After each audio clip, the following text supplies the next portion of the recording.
Hello and welcome to our plant walk today. This is Gila Weiss coming to you from my backyard in sunny South Florida.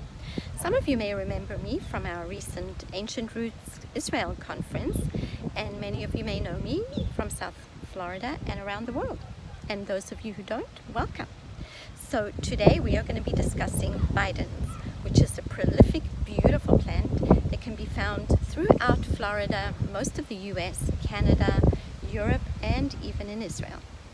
It's a little windy out here in my backyard, so we are going to be moving to a little bit of a different location to look at some of these plants, and hopefully you'll be able to hear me better. So here we have Bidens.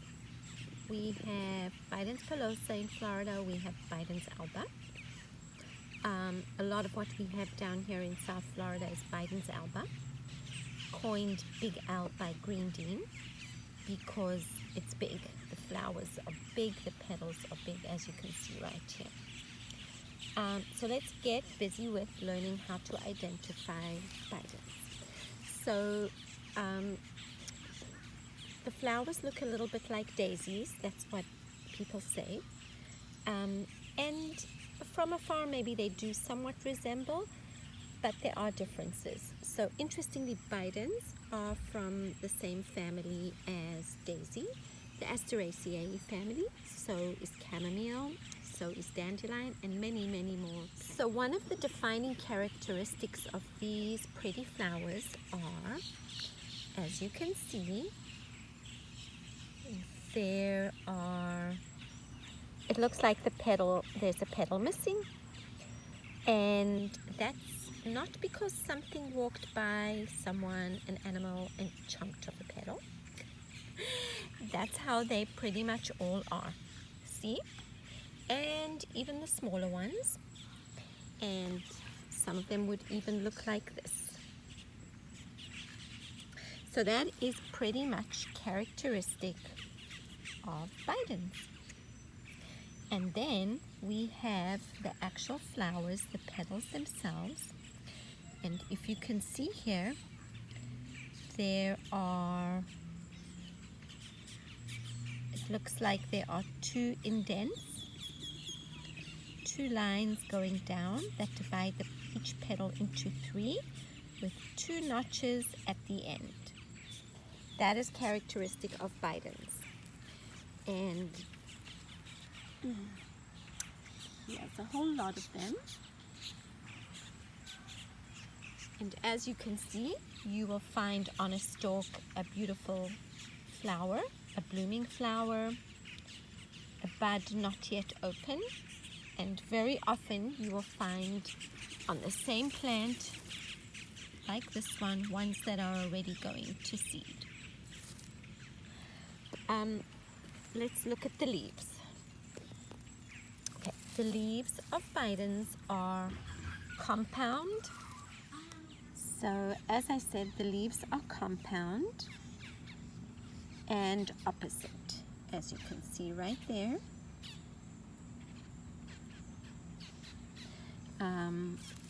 We should have another one where we can see. Let's see if we can find one over here.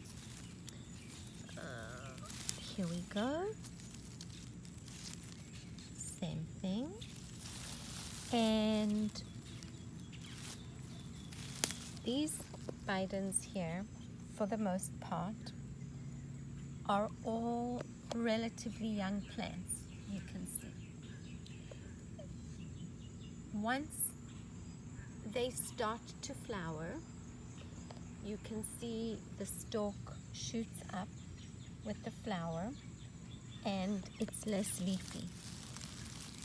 So when harvesting for tinctures, we like to harvest when they are younger and smaller to get more of the green leaves. Defining characteristics of Bidens, and the reason for some of its names like beggar ticks, Spanish needles, burr marigold, are when this plant goes to seed, it has these burrs. And if you just walk by the plant, they literally stick. As you can see, I'm moving my hand over and they're not going anywhere.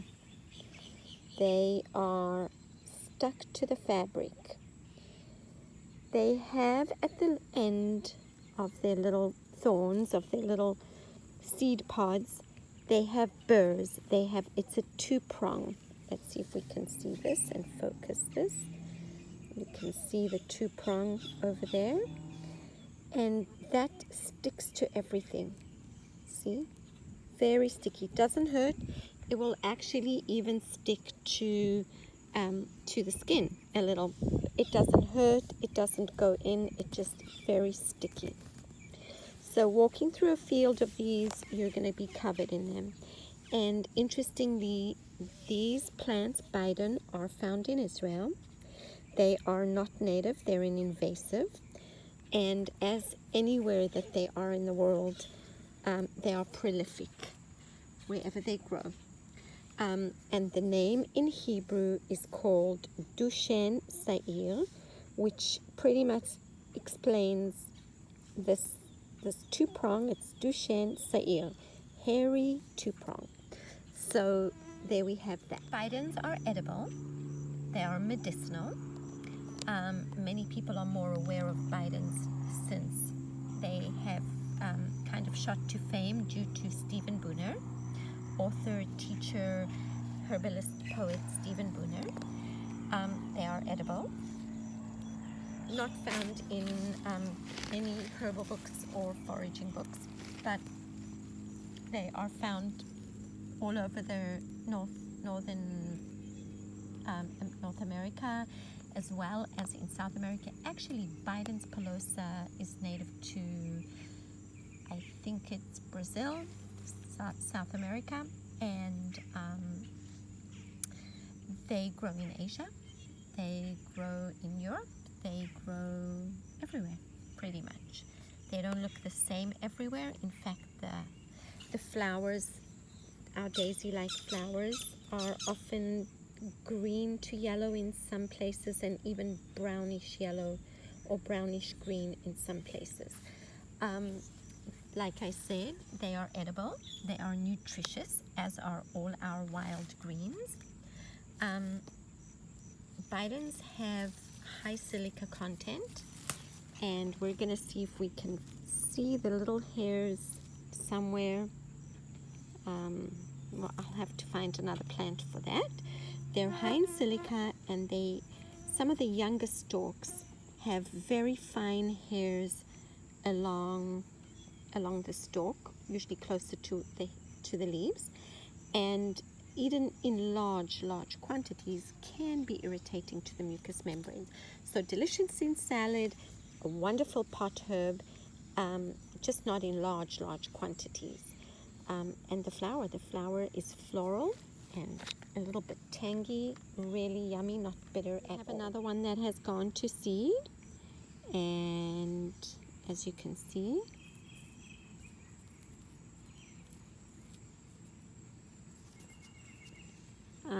this one, let's see, there we go. You can see the prong right there very clearly.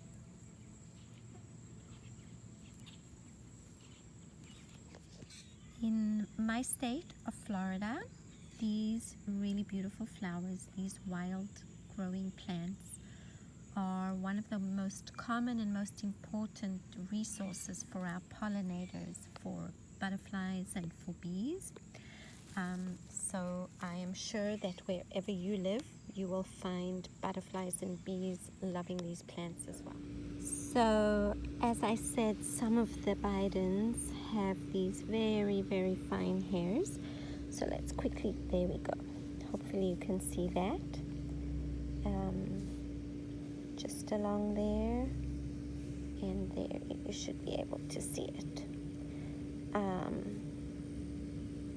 Yeah, they don't all have that. No, some species have it more, and also may depend on the cycle of growth and where they grow, etc. So as for the medicinal, the whole plant is medicinal. even the roots. And oftentimes when making a tincture, we just put a root or 2 or 3 in the actual tincture. There are studies that show that the fresh leaves are the most microbial part of the plant. So we can juice the fresh leaves, we can eat a few, or we can put the fresh leaves in a tincture. This plant is known for tonifying the mucous membranes. It has an affinity for the mucous membranes and has a long history of use, for mucous membrane issues, like UTI, BV, respiratory infections, etc. It has antibacterial, it's highly antibacterial, and there are quite a few studies backing that up. And it's used locally for different things in many areas that it grows. For example, and I always say that because it's just fascinating, it's used in childbirth or after childbirth in some areas in Africa. It has a tradition of use Chinese medicine, Ayurveda in India, just all over the world, really. Truly versatile, useful plant. And as I said, I'm just going to show you a photo. This is the book by Stephen Booner, and he has a large chapter devoted to Bidens, and I recommend that if you want to use it for anything medicinal, that you read up, and you can also see the studies that are referenced. I hope you enjoyed.